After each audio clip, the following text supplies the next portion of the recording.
Jean-Baptiste Diatta et Gorafal sont tous deux étudiants, en master au département d'histoire. En pause, ces étudiants sont sur le balcon du premier étage en train de discuter.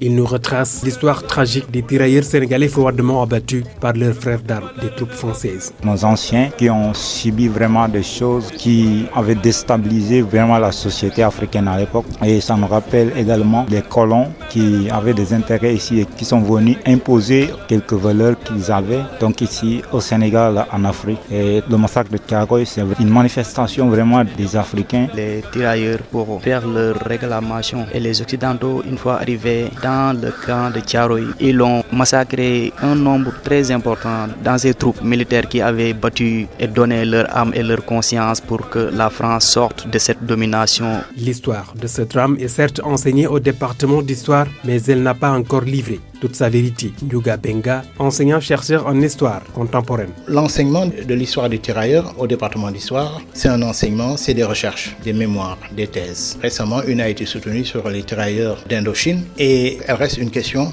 encore inachevée que des archives aideront à éclairer. Mais il est important pour nous de produire, de travailler à la production d'archives inédites, de produire nos propres archives pour l'inscrire dans une histoire impériale. Aïssatou Dieng est étudiante en première année de master histoire. Elle mène ses recherches sur les archives de Thiaroye 44. Aujourd'hui, dans notre département, il y a pas mal de professeurs qui ont écrit des ouvrages sur cette histoire. Et c'est ça qui nous a inspirés. Aujourd'hui, en tant qu'apprentie historienne, je veux apporter une touche personnelle de cette histoire. 80 ans après ce massacre, beaucoup de zones d'ombre persistent sur le nombre exact des victimes et sur le lieu de leur sépulture.